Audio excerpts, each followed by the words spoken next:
Assalamualaikum warahmatullahi wabarakatuh. Halo sahabat bisnis digital. Saya sangat senang bisa berada di sini hari ini untuk berbagi pengetahuan dalam rangka memperkenalkan konsep-konsep menarik seputar bisnis digital. Saya Muhammad Saiful, mahasiswa dari Universitas Teknologi Digital, program studi manajemen. Tanpa berlama-lama lagi, mari kita mulai petualangan kita dalam memahami dalam lagi tentang pengantar bisnis digital. Di dalam pengantar bisnis digital, ada beberapa materi yang akan kita bahas. Salah satu di antaranya ialah bisnis digital dan e-commerce. Yang kedua, marketplace analysis dan e-commerce. Yang ketiga, infrastruktur bisnis digital. Yang keempat, strategi bisnis digital. Yang kelima, etika bisnis digital. Dan yang terakhir atau yang keenam adalah manajemen perubahan dalam bisnis digital. Materi yang pertama ada bisnis digital dan e-commerce. Bisnis digital ini mengacu pada segala aktivitas bisnis yang menggunakan teknologi digital sebagai bagian integral dari operasinya. Lalu e-commerce sendiri atau electronic commerce adalah bagian dari bisnis digital yang melibatkan transaksi pembelian dan penjualan barang atau jasa secara online. Adapun salah satu di antaranya ialah penyebaran dan aksesibilitas internet adalah kunci untuk pertumbuhan bisnis dan e-commerce. Dan yang kedua, ada adopsi teknologi digital, memungkinkan efisiensi operasional dan memperluas pasar potensial. Materi yang kedua, ada marketplace analysis untuk e-commerce. Marketplace analysis adalah proses evaluasi pasar untuk memahami dinamika pesaing dan peluang di dalamnya. Adapun di antaranya ialah yang pertama, identifikasi kebutuhan pasar dan preferensi konsumen. Lalu yang kedua, analisis pesaing dan penentuan strategi diferensial. Yang ketiga, pemahaman terhadap tren pasar dan perkiraan pertumbuhan. Materi selanjutnya ada infrastruktur bisnis digital.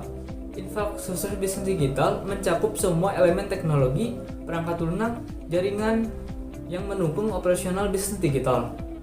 Adapun salah satunya ialah keamanan sistem dan data merupakan aspek yang krusial. Lalu ketersediaan infrastruktur yang handal untuk mengatasi lonjakan lalu lintas digital. Dan yang terakhir, integrasi sistem yang efisien untuk meningkatkan kinerja dan produktivitas. Materi yang keempat ada strategi bisnis digital. Strategi bisnis digital adalah rencana yang merinci bagaimana suatu perusahaan akan menggunakan teknologi digital untuk mencapai tujuan bisnisnya. Salah satu di antaranya yang pertama ialah pemahaman pasar dan kebutuhan konsumen. Lalu yang kedua, integrasi teknologi yang memadai dan berkelanjutan. Dan yang terakhir, pengembangan model bisnis inovatif untuk memenangkan persaingan. Dan materi yang kelima ada etika bisnis digital. Etika bisnis digital adalah pedoman moral dan prinsip yang mengatur perilaku perusahaan dalam penggunaan teknologi digital. Salah satu di antaranya perlindungan privasi konsumen dan keamanan data. Lalu tanggung jawab sosial perusahaan terkait dampak teknologi pada masyarakat. Dan yang terakhir, kepatuhan terhadap peraturan dan standar etika industri. Dan materi yang terakhir atau yang keenam, manajemen perubahan dalam bisnis digital. Manajemen perubahan adalah proses merencanakan, melaksanakan, dan memonitor perubahan dalam organisasi.